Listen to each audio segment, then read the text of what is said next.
Un bureau d'études, c'est une prestation intellectuelle. Donc, il faut être préparé pour, il faut avoir l'amour parce que on gagne plus d'argent en entreprise qu'en bureau. Dans le génie civil, surtout en prestation intellectuelle, il y a un cas que beaucoup de personnes subissent sur leur vie. C'est le cas des prestations non payées.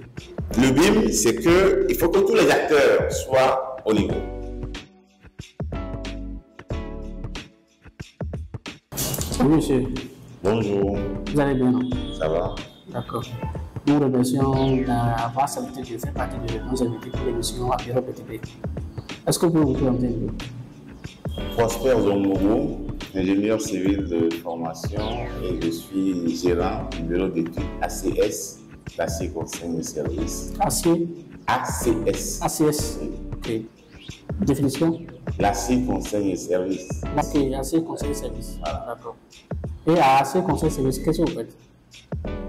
Principalement, nous sommes un bureau d'études, comme je l'ai dit tantôt, donc on fait des études, des projets, des bâtiments et travaux publics, assistance à la maîtrise d'ouvrage, donc on conseille les maîtres d'ouvrage, et maintenant il y a la partie suivi et contrôle des travaux. Donc voilà globalement ce que nous faisons. D'accord. Et en tant que bureau d'études, vous intervenez au travers avec des entreprises de construction. Des entreprises, de construction. Évidemment. Entreprises, les maîtres d'ouvrage, voilà, et quelques particuliers aussi. D'accord. Et quelques particuliers. Ouais. Ça veut dire que vous n'avez pas souvent comme client des particuliers. Bon, la part des particuliers n'est pas prépondérante. Mais on a des clients particuliers, évidemment.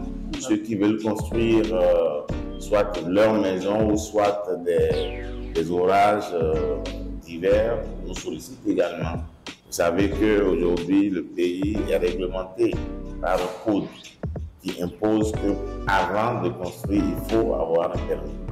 Et dans le cadre de ce permis, donc, il y a des particuliers qui nous sollicitent pour qu'on puisse leur faire les plans et les notes de calcul y afférents. D'accord, d'accord. Et vous, en tant que fondateur de l'entreprise, est-ce que vous pouvez décrire un peu votre parcours? Parce qu'on sait que les bureaux d'études, la force principale, c'est généralement le fondateur. Parce que c'est une entreprise de prestations intellectuelles. Voilà. Donc, c'est le fondateur qui est, on va dire, la force principale de l'entreprise. Est-ce que vous pouvez décrire un peu votre parcours? Et ce que vous faites à terme dehors du bureau d'études, ce que vous êtes? Bon, alors, parcours, après mes études universitaires, j'ai commencé d'abord par travailler en tant que collaborateur dans un bureau d'études qui existait. J'ai été chargé d'études de contrôle pendant 13 ans d'abord à Best Ingénieur Conseil. Ça existe toujours? Ça existe toujours. Ça existe toujours. Malheureusement, son fondé a été emporté dans les histoires de Covid, à son âme, l'ingénieur Guagui Ansel. Les gens connaissent. Hein, voilà. Donc j'ai travaillé avec lui pendant 13 ans et après, d'entente cordiale, je suis parti pour créer le bureau en 2007. Donc, 2007. ACS a été créé en 2007. Et donc, c'est vrai que la force d'un bureau, puisque vous l'avez bien dit, c'est des prestations intellectuelles, donc c'est la confiance que le client vous accorde qui vous permet d'avoir les marchés, d'avoir du travail. Parce que si le client, vous n'inspirez pas confiance au client, s'il n'estime pas que vous êtes capable intellectuellement de régler son problème, d'y apporter des solutions correctes et satisfaisantes, il ne viendra pas vers vous. Donc, comme on le dit, c'est-à-dire dans les prestations intellectuelles et surtout BTP, c'est à bon vin point d'enseigne. C'est-à-dire que si vous êtes bon, il dénonce, si vous n'êtes pas bon, il dénonce pas. Voilà, donc c'est ça. Alors, les qualités, c'est d'abord la rigueur, c'est-à-dire la rigueur dans ce qu'on fait. Il faut être rigoureux, il faut respecter le client. Après, le reste, c'est un peu la chance, c'est un peu les connaissances, si vous voulez. Bon. Parce que même si vous êtes bon, très bon, excellent, et que les gens ne vous connaissent pas, ils n'ont pas vers vous. Donc, il faut que vous puissiez faire vos preuves. Mais c'est d'abord faire ses preuves en tant déjà que collaborateur, pour que les gens qui viennent déjà sachent ce que vous êtes capable de faire. Et après, bon, donc, quand vous êtes déjà connu dans le milieu, c'est plus facile pour vous de pouvoir exercer sans trop de problèmes. Il y a toujours des problèmes, hein. Comme dans toute entreprise, les débuts sont toujours difficiles. Vous voyez. Mais après, petit à petit, quand vous faites un an, le reste, ça peut être plus simple. D'accord. Voilà. D'accord. Vous avez créé le cabinet en 2017. Tout à fait. Vous pouvez nous raconter un peu les débuts, comment c'était? Alors, je vais dire, moi, quand je partais, il y avait le forum Sensad qui devait se tenir au Bénin. Sensad, un sommet Sensad qui devait se tenir au Bénin. Et dans ce cadre, l'IPE devait construire un certain nombre d'infrastructures dans les villages qui sont vers la voilà. Donc, en fait, l'entreprise qui avait gagné ce marché, c'est avec elle que j'ai commencé.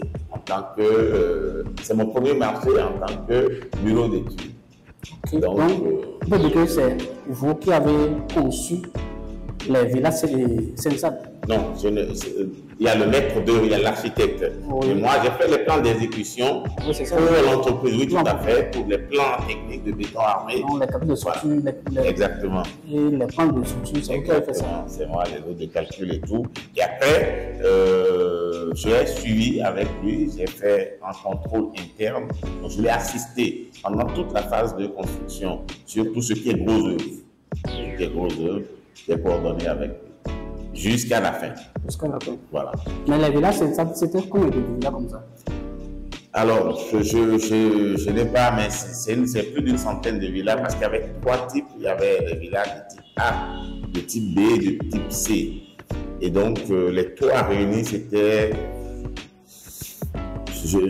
peut-être une centaine, hein, je peux me tromper parce que ça remonte à très très longtemps. D'accord. Donc, c'est à partir de cette ville-là, vous avez commencé à avoir tous les clients. Voilà. Mais, combien de temps s'est passé entre le moment où vous avez formalisé votre entreprise, vous l'avez créé, le moment où vous avez gagné ce marché? Non, en fait, si c'est pas parce que, disons que à vrai dire, c'est cette opportunité qui m'a permis de créer en même temps. Donc, les deux se sont faits de façon concomitante. Donc, on peut dire que c'est quand vous avez vu cette opportunité, c'est ça qui vous a motivé à aller créer l'entreprise. Ou bien ça s'est passé au même moment? En fait, celui qui m'a mis en contact avec l'entreprise savait déjà que j'étais déjà en train de créer ma propre boîte. Okay. Voilà. C'est-à-dire que j'avais annoncé et mon patron, à l'époque, on avait déjà discuté puisqu'on s'est fréquenté pendant 13 ans. On ne va pas se quitter au dernier moment. Donc, je lui avais déjà exprimé ma volonté et on s'est mis d'accord que bon, maintenant il fallait partir. Et donc, j'étais déjà dans la période de transition parce qu'il faut un préavis. Donc, j'étais déjà dans la période de préavis quand l'intermédiaire qui me connaissait, avec qui je travaillais sur un certain nombre de dossiers privés, à lui, m'a dit, ah, il y a une opportunité, est-ce que ça t'intéresserait? Et il a dit, mais pourquoi pas, puisque d'ici un mois ou même moins, je n'aurai plus rien de façon... Comme travail. Voilà, donc c'est ça. Donc les deux et se sont faits, mais ça m'a permis quand même d'accélérer un peu la procédure, puisqu'il y avait quelque chose déjà au bout. Voilà, donc c'est comme ça que ça s'est passé. Ok. Est-ce que le étude au Bénin, ça apporte? Comparativement à quand vous avez commencé, Et en 2023 maintenant, en 2024 maintenant, est-ce que les choses ont changé favorablement ou de façon contraire? Ma réponse va être un peu mitigée. Je ne veux pas comparer parce que moi, je peux parler de mon exemple personnel. Parce que dire que, bon, je vais parler pour tout le monde, ça serait prétentieux. Alors, moi, j'ai commencé donc en 2007, c'était sous le président Yahi Boni. Ce n'était pas mauvais. Je ne vais pas dire que c'était parce que on n'avait pas de gros projets comme aujourd'hui. Donc, les bureaux naissants pouvaient faire quelque chose, gagner un peu. Je ne pense pas que si je suis né aujourd'hui dans les mêmes conditions, avec les gros projets que le gouvernement initie, ça serait plus difficile pour moi. Ah bon? Oui. Parce que, en fait, il faut déjà avoir un certain niveau de compétence et d'expérience. Parce que les projets sont autant, sous les anciens présidents, on avait des petits projets de 50 millions, de 100 millions, machin. Aujourd'hui, ce n'est plus ça. La vision du chef de l'État, c'est une vision beaucoup plus grande. Donc, et là, quand tu viens de naître dans les conditions, tu peux naître avec vraiment des dents. Hein, il y a des collègues qui sont nés, qui sont créés, qui ont des choses, mais ce n'est pas les mêmes conditions. Mais quand tu nais avec moi, quand j'ai créé mon bureau, on était 3. J'avais 2, moi-même, et 2 3 qui travaillaient avec moi. Bon, alors, quand c'est comme ça, tu ne peux pas prétendre à des marchés de plusieurs centaines de millions ou de milliards. Ce qui est naturel, donc c'est de ça que je parle. Donc, mais quand tu es né dans des contextes où, bon, il y a des projets de cinquantaines de millions, tu peux encore compétir, tu peux sous-traiter, etc., etc. Voilà. Donc, aujourd'hui, on a la chance qu'il y a des projets de plus en plus importants. Alors, même si ce n'est pas directement en tant que bureau d'études principales, mais il y a des partenariats qui se font parce que les gens qui viennent de l'extérieur ont besoin de partenariats. Et même dans ces partenariats, on gagne quand même un peu d'argent. On gagne de l'argent. Et heureusement aussi, de plus en plus, il y a un certain nombre de projets sur lesquels des bureaux nationaux également aujourd'hui arrivent à compétir sur des montants qui ne sont pas négligeables. Donc, ce n'est pas mauvais. Les autres nous ont permis d'avoir la compétence et d'être préparés pour ce qui est initié aujourd'hui sous le gouvernement du président Talon. Donc, vous savez, dans la vie, ce n'est pas... rien n'est mauvais, rien n'est bon. Ça dépend de comment on saisit les opportunités. Est-ce que j'ai gagné plus ou moins d'argent? Ce n'est pas ce qui est le plus important. Ce qui est important, c'est qu'on a eu du travail avant, on a du travail maintenant. Est-ce qu'on a gagné plus ou moins? Ça, je ne sais pas. C'est relatif. Parce qu'on peut gagner plus et dépenser plus. Oui. On peut gagner moins et ne rien dépenser. Donc, en fait, c'est le résultat qui compte. Mais ça va, on ne peut pas dire qu'on se plaint. Dire qu'on se plaint, ça serait ne pas reconnaître ce que Dieu nous fait. Il y a du travail dans le pays. Et quand on a un peu de compétences, on arrive quand même à accéder à quelque chose. Et ce n'est déjà pas mauvais. D'accord. Un bureau d'études, il ne fera pas de publicité. Normalement, non, c'est ce que j'ai dit à bon même point d'entrée. En dehors de tout ce que vous avez dit, actuellement, un bureau d'études qui vient d'être créé, un ingénieur qui vient créer son bureau d'études, comment il peut démarrer et trouver des projets? Bon, si j'ai un conseil à donner, c'est d'abord de se préparer. Il faut être préparé. J'ai des étudiants, j'en ai rencontré cette semaine à l'église, j'en ai rencontré, voilà, qui sont des jeunes que j'ai tenus il y a 2, 5 ou 6 ans, qui ont déjà créé. et qui font des prestations. Donc, je dis, il ne faut pas sortir aujourd'hui pour créer un bureau d'études. Ce serait une erreur grossière. Il faut se préparer, donc prendre le temps d'avoir de l'expérience. Et après, une fois que vous avez cette expérience, assurez-vous que vous avez les compétences nécessaires. Parce qu'un bureau d'études, c'est une prestation intellectuelle. Donc, il faut être préparé il faut avoir l'amour, parce que on gagne plus d'argent en entreprise qu'en bureau, vous savez ça. Ah bon? Oui, on gagne plus d'argent, beaucoup plus d'argent en entreprise qu'en bureau. Parce que... Comme dans l'entreprise, un bureau de construction, oui, il y a plus d'argent qu'un bureau d'études, c'est ça? Évidemment. Pourquoi? D'autres peuvent penser le contraire. En fait, c'est une question d'échelle de valeur. Là où un bureau d'études a un contrat de 200 millions, et que l'entreprise est déjà dans beaucoup de milliards. Oui. D'accord? Alors, mais là, s'il vous plaît. Je vais finir. Hein? Oui. C'est vrai que le bureau d'études sur ces 200 millions, le pourcentage qu'il va engranger est beaucoup plus élevé que celui de l'entreprise. Mais quand vous allez prendre les deux chiffres au départ, les pourcentages, vous verrez que l'entreprise gagne beaucoup plus que le bureau. Ok. Mais donc, les employés aussi profitent. Pardon? C'est ça que vous dites. Donc, les employés profitent aussi. Oui, évidemment. En fait, je ne sais pas, moi, je n'ai jamais travaillé en entreprise. J'ai conseillé des entreprises, mais je n'ai pas vraiment travaillé en entreprise, donc je ne sais pas comment ils sont gérés. Je peux parler des bureaux puisque j'ai travaillé en tant que collaborateur dans un bureau et je suis directeur d'un bureau. Donc, je sais à peu près, et j'ai beaucoup de collègues qui ont des bureaux et je discute avec eux et je vois, on partage les expériences parce qu'aujourd'hui, les collaborateurs ont beaucoup plus de sollicitations. Il faut mettre en place aussi une stratégie. Et je vais revenir à votre question parce qu'on s'est un peu écarté de la question. Comment s'y prendre? Donc, quand vous êtes assuré que intellectuellement ça vous passionne, le travail de bureau, c'est d'abord une question de passion.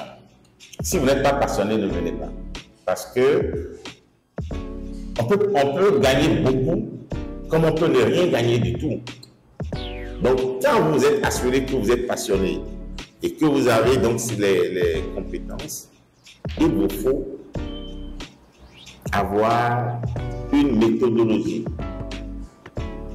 de la rigueur et ne pas être forcément pressé pour gagner de l'argent. Vous savez, l'argent, c'est, je dis toujours, on n'a pas besoin d'avoir de diplôme pour avoir de l'argent.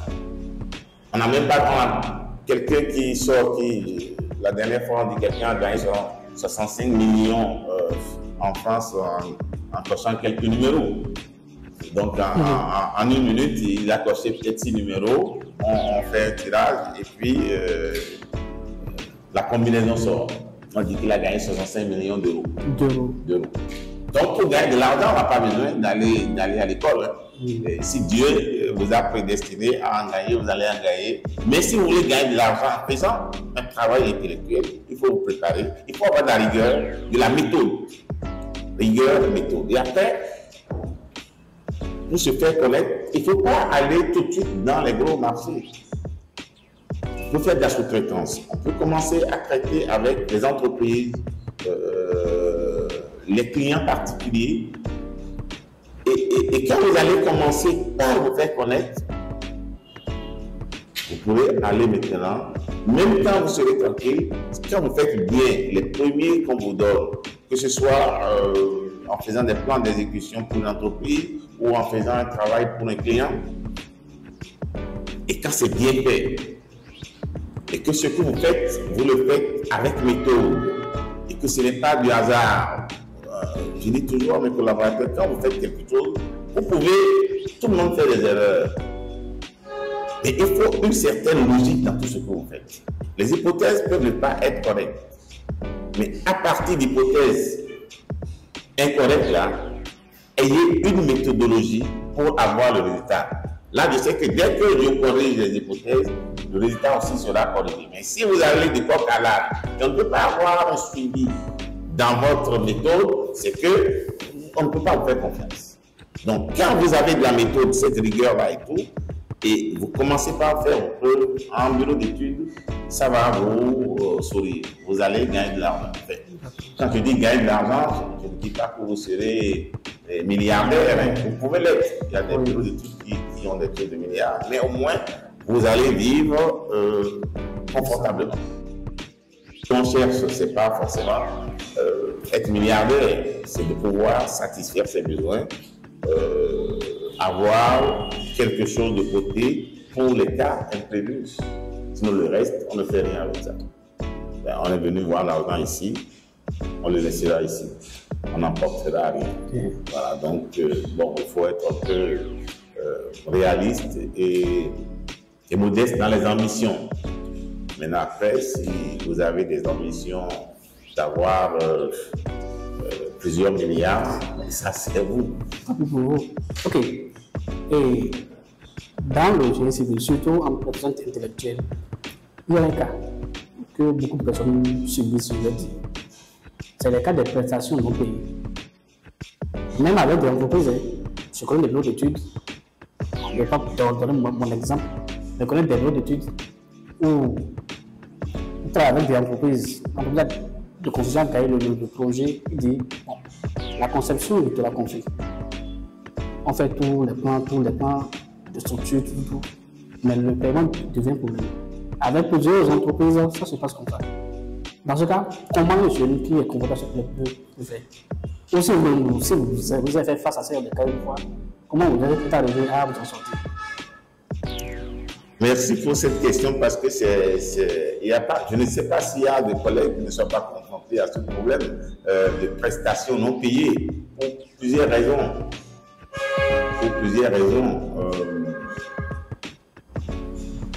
Si vous travaillez avec une entreprise et son contrat est résilié, elle vous dit mais je ne peux pas vous payer puisque moi-même je n'ai plus de contrat. Ça c'est un cas. Ça, c'est un cas, il y en a qui sont de mauvaise foi. Hein. Oui. Il y en a qui sont de mauvaise foi, qui ne vous payent pas. Ce n'est pas que des entreprises. Hein. Il y a parce qu'on accompagne les architectes aussi, des maîtres de machin. Il y en a qui ne vont pas vous payer parce qu'ils vont se cacher sous le fait que leur client ne les a pas payés, alors que ce n'est pas. Je ne dis pas que c'est le cas de tous. Hein. Il y en a beaucoup qui sont très corrects, mais il y en a aussi. Comme dans toute chose, il y a des brebis galeuses. Donc, ce n'est pas que les entreprises qui ne payent pas. Ce n'est pas que les maîtres d'ouvrage qui ne payent pas. Ce n'est pas. Donc, on fait avec. On fait avec. Mais vous ne pouvez pas. On peut aller devant les juridictions. Aujourd'hui, moi, je suis en plein procès avec une entreprise internationale pour qui j'ai fait des prestations et qui a eu son marché résilié, qui a disparu puisque ce n'est pas une entreprise minoise. Avec mon avocat, on a essayé, on a fait des réclamations. L'entreprise a reconnu, bon, vous avez droit effectivement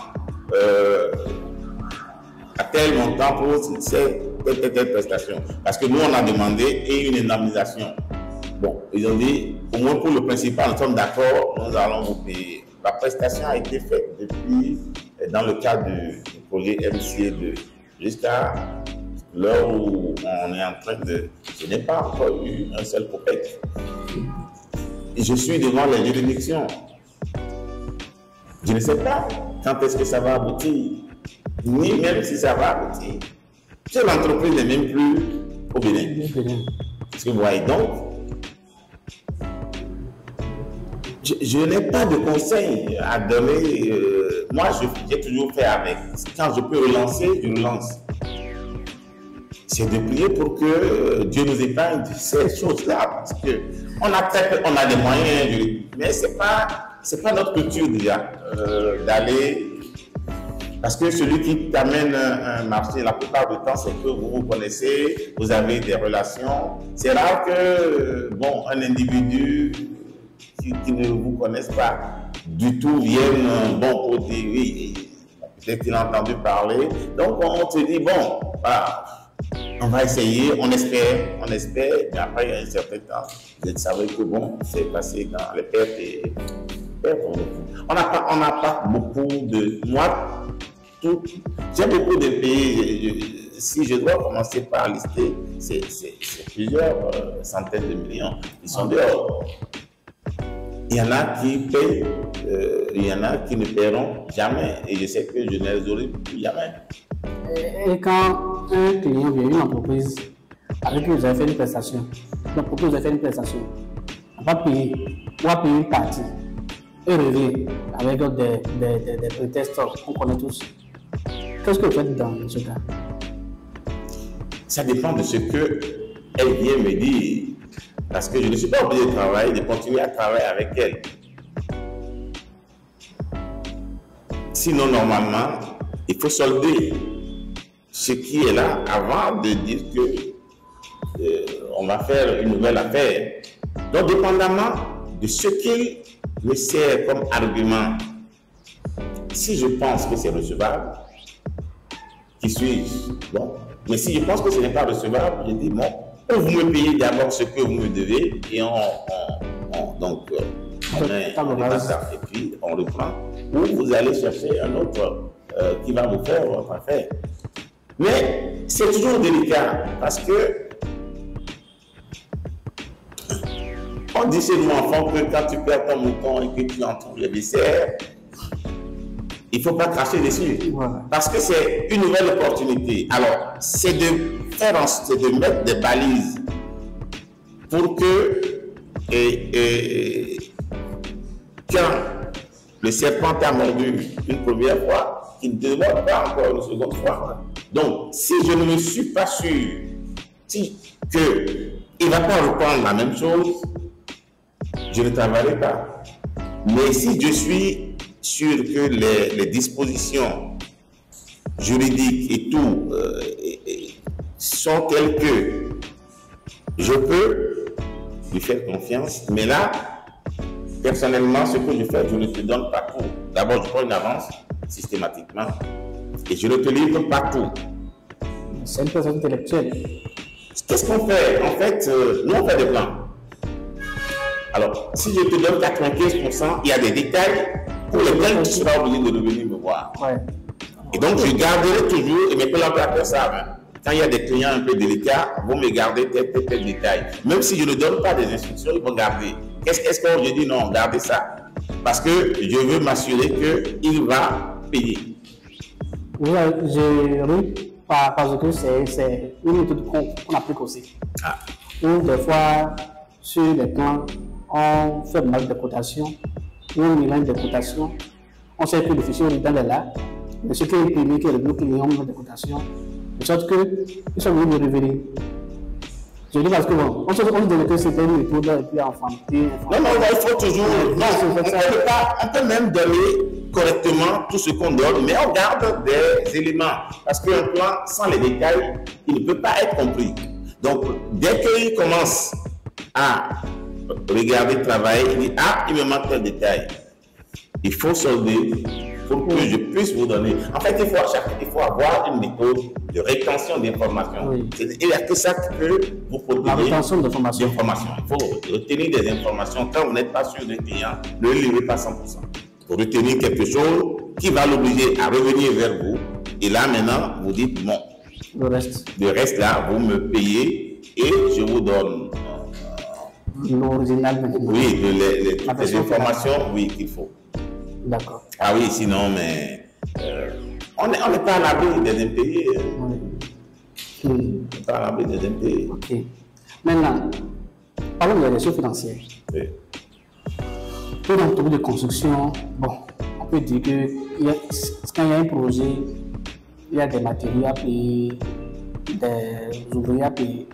Dans le cadre d'une prestation intellectuelle, comment on facture un client et comment on gère la finance? Bon, moi, ma facturation est basée sur le temps escompté. C'est-à-dire que j'ai des collaborateurs. Donc, quand on amène un projet, on a déjà notre base de données. Une semaine de travail avec une équipe composée d'un ingénieur de tel. Enfin, on a calibré des équipes. Un ingénieur senior ou junior avec telle équipe, 2 ingénieurs, etc. Et par semaine, on a un montant. Donc, quand le projet vient, on estime le temps qu'une équipe de telle taille va passer. Et c'est sur ça qu'on commence la facturation. Ok? C'est vrai qu'il y a le barème de l'autre qui va sortir bientôt. Bon, on va appliquer. Mais sinon, chacun, aujourd'hui, on essaie d'appliquer chacun sa méthode. Moi, ma méthode, c'est ça. C'est le temps passé. Après, le client va négocier. Bon, est-ce qu'on peut vous l'entendre? Donc, c'est comme ça qu'on la facture. Parce que c'est que le temps, nous demandons que le temps. Puisque la connaissance et cette connaissance-là, on va faire des choses pendant un quart d'heure. Donc, on facture le temps. Puisqu'on sait comment les collaborateurs sont payés, au principal, les primes, etc. Donc, une semaine de travail, on sait, une journée de travail, on sait. Ok, donc tous les collaborateurs sont au courant de ce barème. Oui. Maintenant, ça c'est le bureau qui facture ça. Si. Donc ça ne dérange pas les collaborateurs. Si c'est que mon temps est facturé au client, je prends un exemple très simple, 40 000 francs l'heure. Alors que si je sais que je suis payé à tel montant le mois, que je travaille 22 jours par mois, donc par jour je suis à tel montant, il faut essayer de voir qu'à fin de compte, sur les 40 000 francs qu'on facture au client, je ne sais que 7 000 francs par heure. Il peut se demander. Déjà,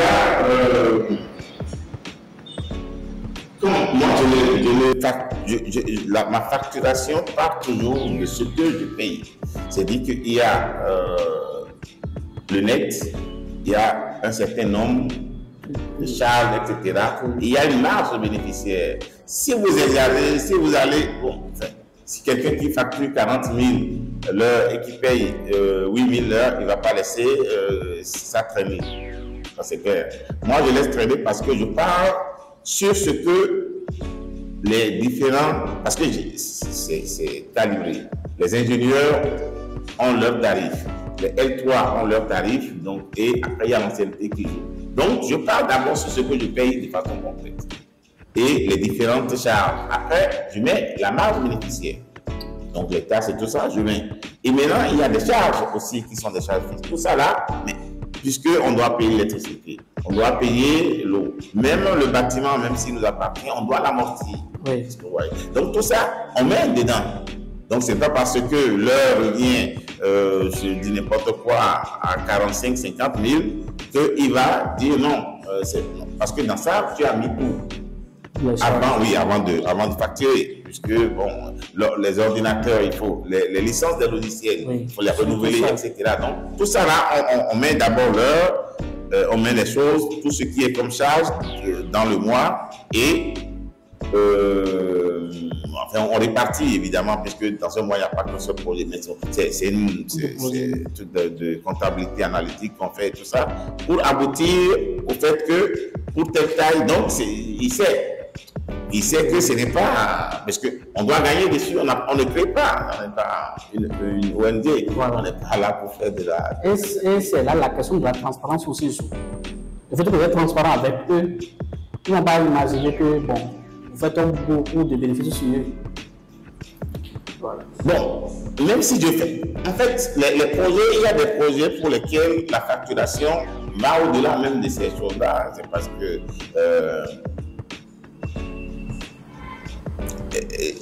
tous les projets ne sont pas facturés de la même manière. Là, je donne le cas le plus basique, mais il y a des projets sur lesquels on va gagner beaucoup plus. Il y a d'autres qu'on gagne même moins que ce qu'on veut facturer.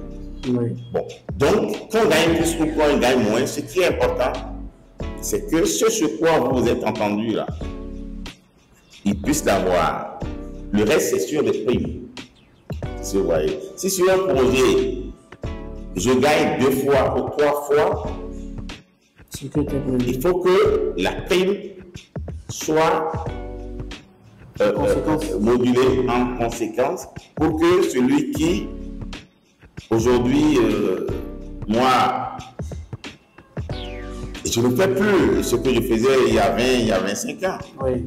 Est-ce que vous voyez? Donc, il y a beaucoup de choses que c'est les collaborateurs qui vont faire et moi, je regarde. Je dis, ah, c'est bon. Donc, c'est eux qui travaillent. Mais il ne faut pas que je prenne tout pour moi.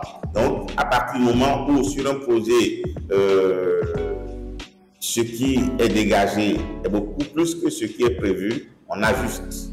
On ajuste pour mettre les collaborateurs à l'aise. Il faut les mettre aussi dans les conditions optimales. Il ne faut pas prendre l'argent pour faire des choses futiles alors que les collaborateurs manquent du nécessaire. Voilà, donc prioritairement, c'est les conditions de travail. Et quand tout ça là est réglé, le reste, bon, on peut encore qu'aujourd'hui, on ne peut pas en disposer avec les facturations. Un franc que tu sors, tu dois pouvoir le justifier. Les factures sont normalisées, tout est contrôlé. Voilà. Donc on ne peut pas faire tout ce qu'on veut. Même si on a l'argent aujourd'hui, il faut qu'on puisse justifier, puisque ce n'est pas l'argent de Prosper, c'est l'argent de ACS.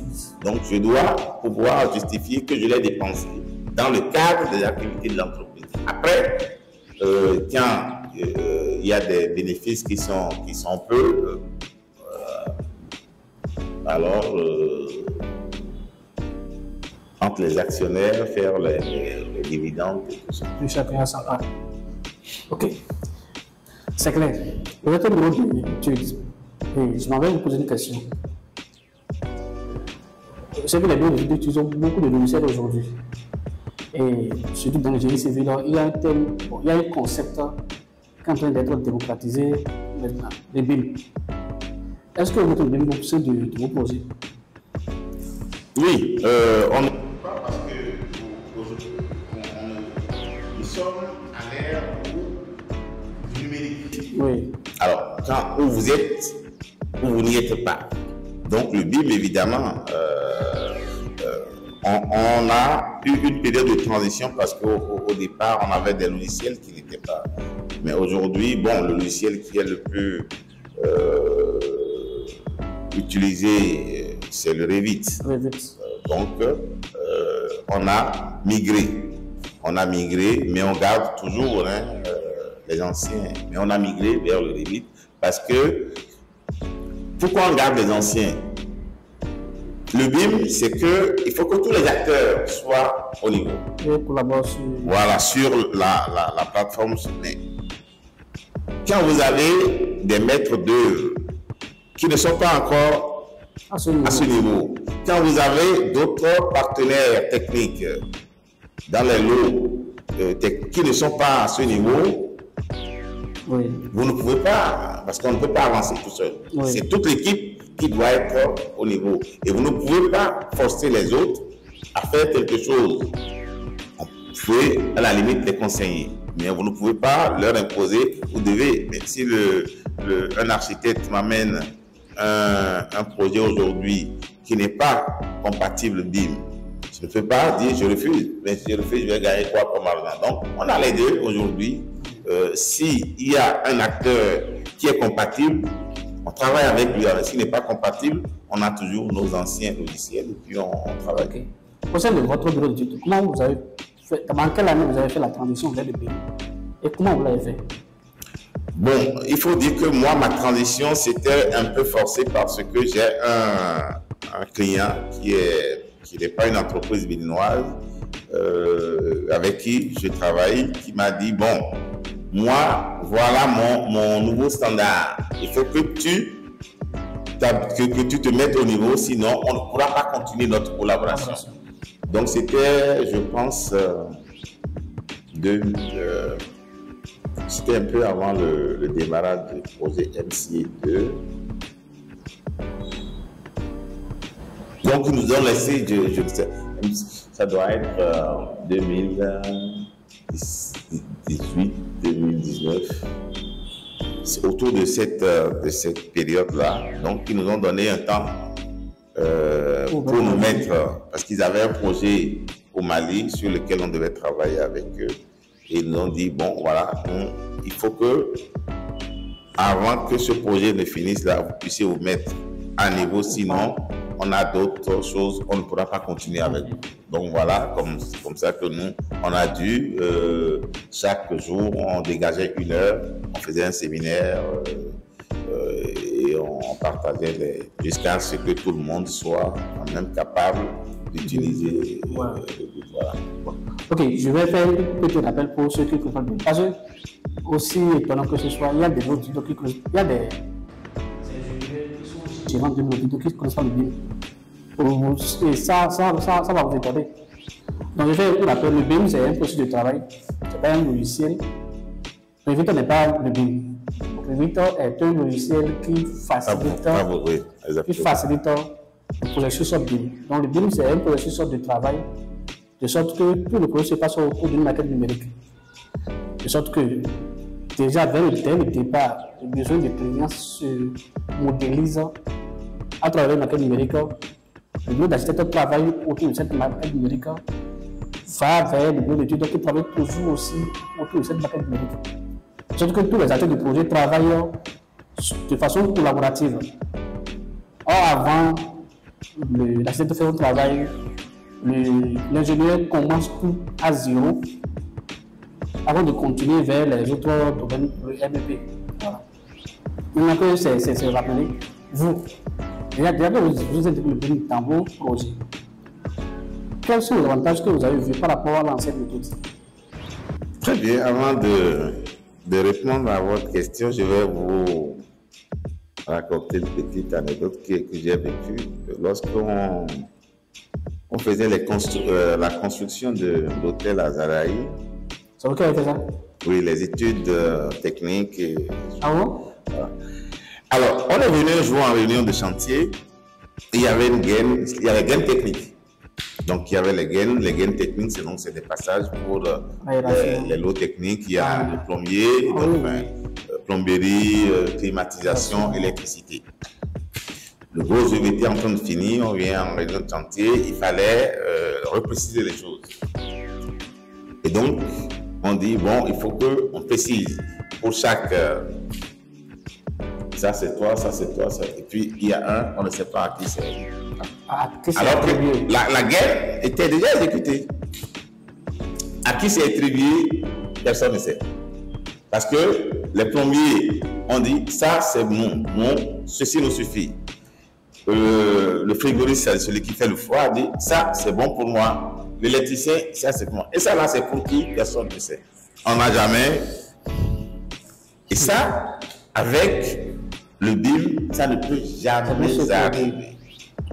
Vous comprenez pourquoi je suis parti. Alors, c'est un gain inouï de temps. Et d'argent. Et d'argent, évidemment. Il parle de temps, c'est ce que j'ai dit tout à l'heure. Nous ne facturons que le temps, notre temps de travail. Donc, quand tu gagnes en temps, tu gagnes énormément en argent. Et on gagne énormément en efficacité. Si vous voyez. Et donc, c'est fini les traits. On manipule plus d'objets avec la notion de BIM. Oui. Et avec les conflits entre... Tous les conflits sont visibles en temps réel. Parce que tous les parties prenantes travaillent sur même projet, même maquette numérique.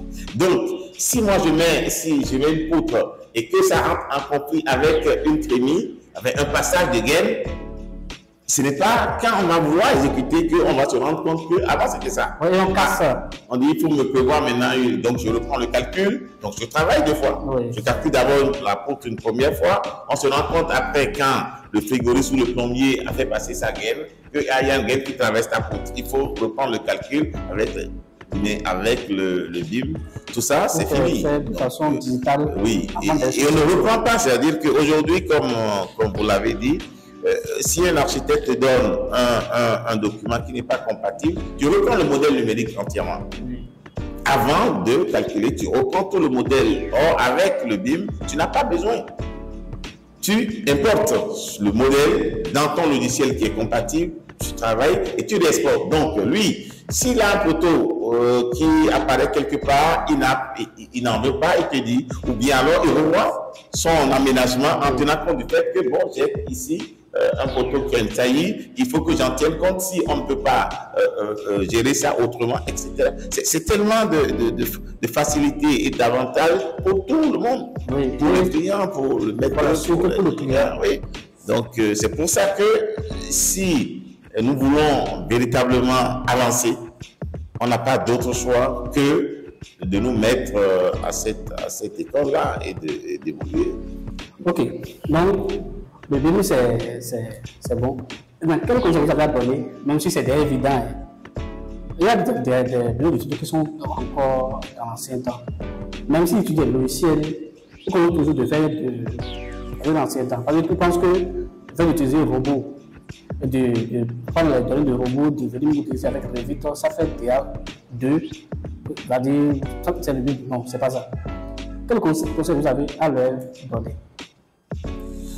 Et comme je l'ai dit, en fait, c'est pas seulement au bureau, c'est à tous les acteurs. Oui. C'est parce que si on ne peut pas, tous ne sont pas au même niveau, on ne pourra pas avancer.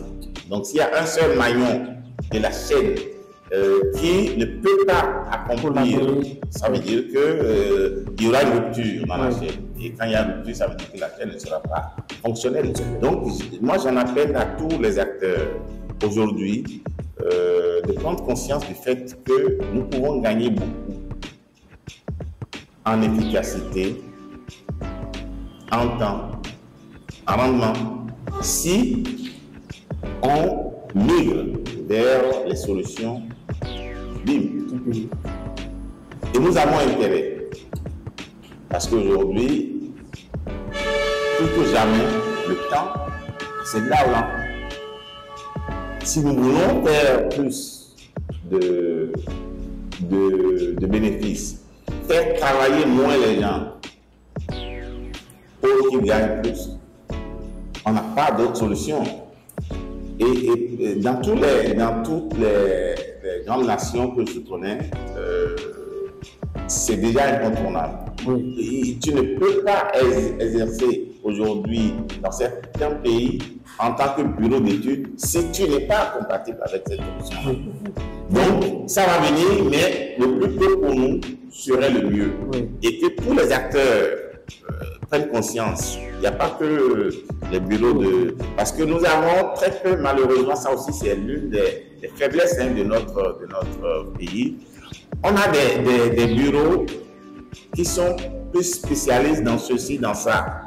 Or, les grands bureaux, ils ont tous les éléments en leur sein. C'est-à-dire, tu as l'ingénieur de gros œuvres, tu as l'électricien, tu as celui qui traite les trucs de fluide, etc. Et dans le bureau, quand ça vient, on a tous les départements qui prennent en charge un projet. Si tu prends un projet de voirie, il y a les ingénieurs de pont, les ouvrages.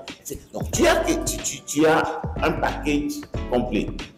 Malheureusement, ici, on a beaucoup plus de bureaux qui sont spécialisés dans tel domaine, ce qui fait que il faut que tous ces éléments-là puissent d'abord, chacun à son niveau, pour qu'on réunisse l'ensemble pour avoir quelque chose qui va nous permettre d'avancer. Parce que nous devons avancer, surtout quand vous prenez les ambitions que notre président a aujourd'hui avec autant de grands édifices qui sont construits, de plus en plus compliqués. Avec ça, nous allons démontrer notre capacité à pouvoir prendre en charge ce projet pour que nous avons suffisamment de compétences pour nous passer aujourd'hui des bureaux d'études extérieurs. Mais si on ne peut pas le prouver avec ces outils-là, mais on ne peut pas, personne ne nous prendra au sérieux et on ne pourra pas nous accorder la confiance. Mais quand on va le prouver avec ces outils, ce sera plus facile pour nous parce qu'on évitera beaucoup d'erreurs qu'on commet en travaillant toujours à l'ancienne. C'est ce que je peux dire. Et dans le cadre d'un bureau d'études, si je reviens au BIM, il faut aussi préciser que les pays dont vous parlez là, il y a des pays où, si vous voulez avoir un permis de construire et que le projet n'est pas exécuté, n'est pas conçu avec le système là, on ne le donne pas. Parce que, voilà, ça c'est bien compris. Et si on prend un jeune qui veut ouvrir un bureau, il y a des bureaux d'études qui sont la plupart du temps dans les contrôles du chantier. N'est-ce pas? Contrôle uniquement? Oui. Bon, dans leurs organismes sociaux, ils font la conception et le contrôle. La plupart du temps, ils sont dans le contrôle. Bon, je vais dire, si vous en connaissez, est-ce que quelqu'un peut se lancer uniquement dedans, dans le contrôle du chantier? Si c'est ce qu'il a choisi, oui. Mais en fait, dans la vie, tout est possible. Moi, je ne peux pas dire oui, je ne peux pas dire non, mais ce que moi, je sais,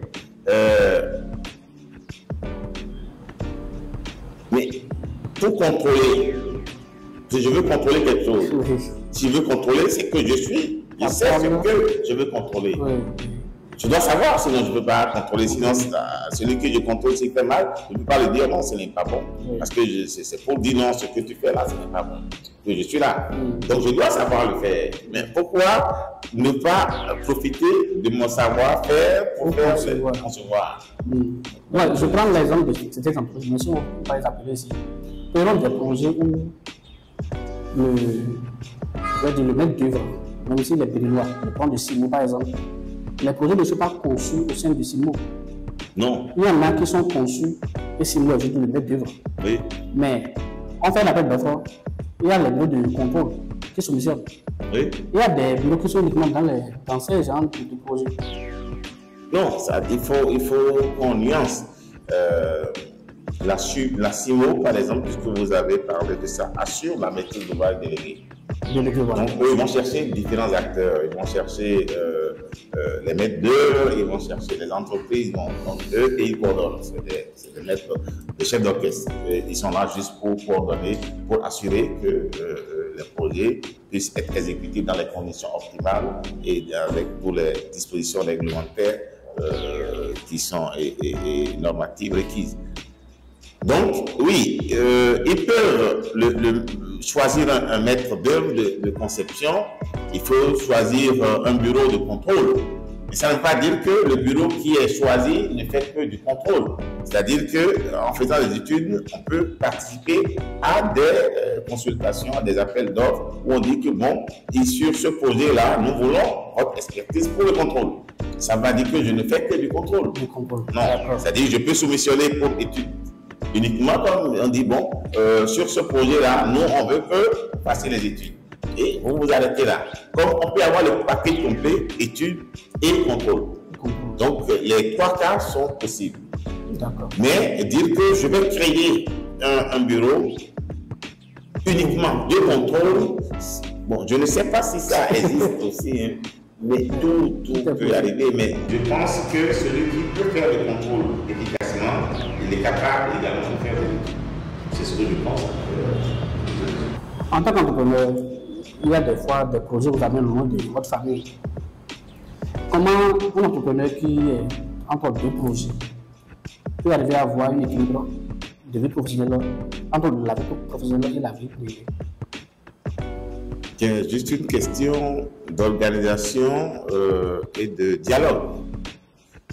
Parce que vous êtes appelé à avoir des missions. Déjà, moi je suis ici au Calavi et j'ai des missions un peu partout dans le Bénin et même en dehors du Bénin. Donc il faut que on puisse répartir. On ne répartira jamais équitablement, mais il faut savoir que vous avez une famille. Quand vous travaillez, ce n'est pas pour vous seul, c'est à rien de travailler pour la famille qui va se disloquer. Donc, pour qui vous travaillez. Donc, il faut discuter avec votre épouse, il faut discuter pour savoir jusqu'où vous pouvez aller sans créer des problèmes entre vous. Si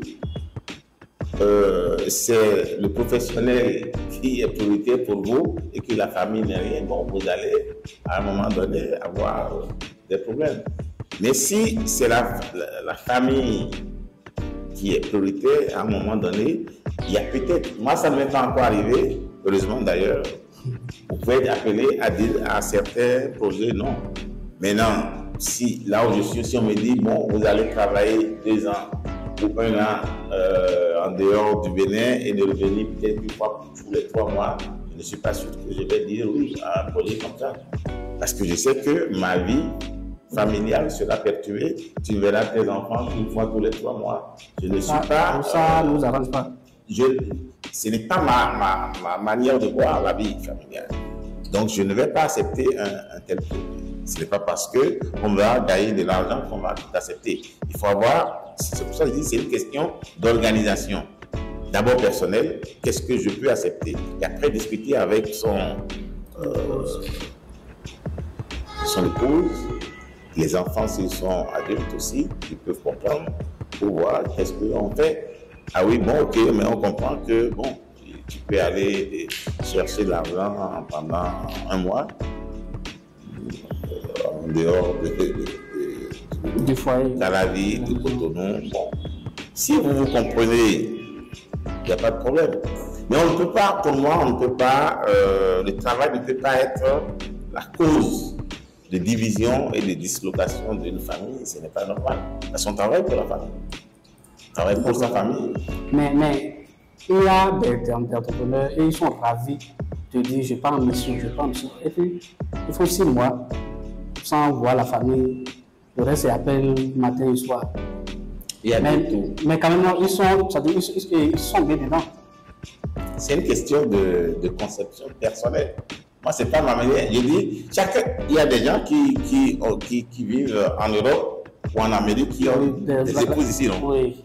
Moi, je ne peux pas faire ça. Okay. Et je me rappelle toujours ce que ma grand-mère me dit. On ne peut pas rester, on parlait sans blesser des adeptes de Fevioso. Elle dit, mais quelqu'un ne peut pas rester en haut et avoir des épouses en bas. On ne peut pas rester éloigné de sa femme pendant aussi longtemps. Mais si tu conçois que tu peux rester à 5 000, 10 000 km de ta femme pendant des mois, donc tu seras à l'aise de laisser ta femme pendant 6 mois aller travailler.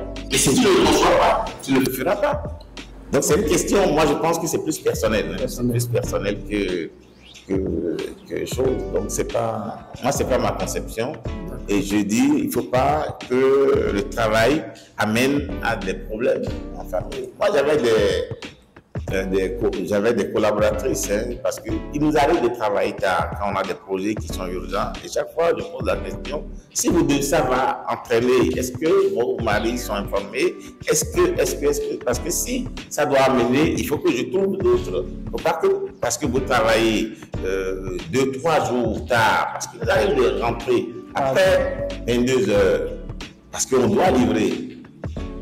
Mais je me mets à la place de leur mari. Est-ce que je serais content d'avoir une épouse qui va rentrer toute la semaine après 22 heures? Mais il faut préparer, il y a les enfants, etc. Moi, je discute avec elle. Quelles sont les dispositions? Est-ce que vos maris ne sont pas mécontents? Pour qu'on puisse ajuster. S'il faut aller voir l'entrepreneur ou bien le maître d'ouvrage ou négocier, pour dire, bon, écoutez, nous ne sommes pas capables, bon, tout est faisable. Mais on ne peut pas prioriser le gain par rapport à la famille. Ça D'accord. Au démarrage, vous avez dit que vous avez travaillé 13 ans pour une entreprise qui existe toujours encore, même si le fondateur a décédé. Okay. Et ça m'a ouvert à rappeler un fait. En Afrique, c'est très rare de voir des compagnies, des entreprises qui survivent à la mort de leur fondateur. Ça, c'est vrai. C'est très très rare. Et c'est une question de, ouais, je crée l'entreprise, dès que je meurs dans l'entreprise, je meurs. Tous les collaborateurs qui travaillent dans l'entreprise, dès que le DG meurt, ils partent. Vous, est-ce que vous avez pour la vision de léguer ACS à votre famille ou à un de vos collaborateurs après vous? Et si c'est le cas, quelle démarche vous mettez en œuvre pour que après vous soit bien assuré? Bon, Ça, c'est une bonne question, mais mes collaborateurs le savent. Moi, je le dis, je n'ai pas l'ambition de diriger même ACS jusqu'à la retraite. donc vous avez pris une retraite. Ceux qui me connaissent, ils savent que j'ai dit, je travaille jusqu'à 55 ans dans ces conditions actuelles. Après, je vais prendre un peu de retraite. Ça veut dire que je ne vais pas travailler de 8 heures à... Enfin, je ne travaille déjà pas de 8 heures, mais je ne vais pas travailler. Il faut que quelqu'un assure déjà la gérance. Moi, je veux me mettre simplement à côté pour conseiller, pour essayer de préparer jusqu'à pendant 5 ans encore, si Dieu me prête vie, parce que moi je ne sais pas ce que Dieu a prévu. Mais si Dieu me prête vie, c'est-à-dire de 55 à 60, c'est qu'il faut que je prépare quelqu'un, soit un collaborateur actuel qui veut bien, et qui en a les compétences, hein, parce que bon, c'est un truc intellectuel. Donc quand les gens savent que vous n'êtes plus là, ils vont dire, est-ce que celui qui est là, il est capable de faire la même chose aussi bien que vous? Donc c'est pour ça que je dis, pendant 5 ans, il faut qu'il aille au charbon, mais qu'on puisse le recadrer, le guider, et après, moi, je vais me mettre en réserve et profiter un peu du temps qu'il me restera à vivre. Voilà, parce que bon, vous connaissez l'expérience de vie en Afrique, hein, quand tu as déjà atteint 60 ans. Ça nous a encore 25 ans. Hein? Dites amen. Amen. Voilà. Non, mais il faut quand même, quand on travaille, il faut aussi un temps pour profiter des fruits de ces efforts. Et moi, je pense qu'à partir de 60 ans, je vais continuer à travailler, hein, c'est sûr, c'est pas que je ne vais plus rien faire, parce que bon, il y a toujours de l'expertise qu'il faut apporter à telle chose, mais ça ne sera pas quelqu'un qui va se lever le matin, qui ira, voilà. Il faut chercher déjà à diversifier pour avoir d'autres activités qui ne vont pas être aussi stressantes, parce que le bureau d'études est très stressant. La plupart de mes collègues, c'est l'hypertension, c'est ceci, c'est cela, parce que bon, vous réfléchissez tout le temps. Voilà. Et puis, les délais, comme je le dis souvent en rigolant, quelqu'un qui t'amène son projet aujourd'hui, il voudrait que tu le rendes déjà la veille. Oui, il est tellement pressé. Tout le monde est pressé. Tout le monde est pressé. Donc,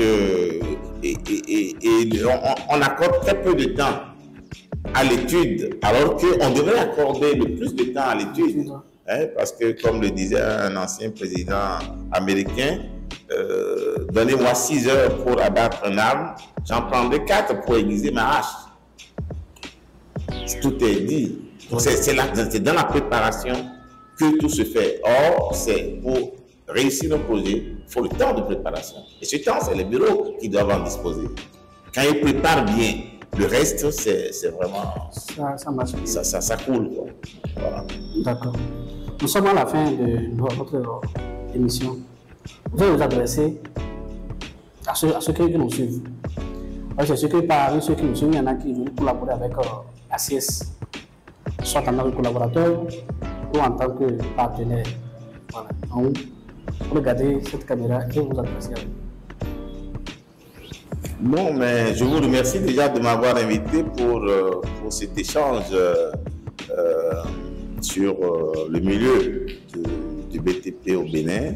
C'est une très bonne initiative et je vous souhaite de pouvoir prospérer dans cette entreprise, parce qu'il nous faut des émissions spécialisées. Il faut aussi penser aux acteurs qui vendent les matériaux, parce que c'est aussi un secteur où nous avons beaucoup de besoins qui ne sont pas satisfaits. Nous nous contentons de ce que nous avons. Et peut-être en échangeant avec eux, ils vont comprendre qu'au-delà de ce qu'ils ont l'habitude de vendre, carreaux, machin, etc., il y a d'autres matériaux dont nous avons besoin, qui peuvent également faire leur bonheur, puisque eux, ils sont là pour vendre. Après cela, je vais dire que nous sommes dans un métier qui est très connu, qui a besoin d'un savoir-faire, mais qui est passionnant. Donc, je souhaite que nous ayons plus en plus d'ingénieurs de jeu qui ont la passion des études, la passion de régler les problèmes de plus en plus compliqués, donner satisfaction à des clients aussi bien nationaux qu'internationaux pour que le meilleur retour, c'est l'être de noblesse en tant que quartier latin, parce que quartier latin, ce n'est pas que pour parler du français, c'est pour être en expertise et un savoir-faire reconnu dans tous les domaines. C'est vrai qu'on s'exporte bien en tant que Béninois, en tant qu'ingénieur béninois, on s'exporte très bien. Mais je voudrais qu'on soit encore nombreux à faire ce métier sur passionnant comme de qu'on puisse avoir également la satisfaction de nos clients. Les dernières choses sur laquelle je devrais insister, parce que c'est quelque chose qui est régulant, le respect du délai. Le respect du délai. Parce que l'organisation méthodique et scientifique qui va nous permettre, parce qu'avoir un savoir-faire, c'est bon, mais respecter le délai, c'est encore mieux. Donc voilà ce que je peux dire en guise de conclusion. Une fois encore, merci pour m'avoir appelé pour ce moment d'échange. D'accord, merci beaucoup. Nous sommes à la fin de cette émission. Merci pour avoir suivi jusqu'à la fin et on se dit à très bientôt.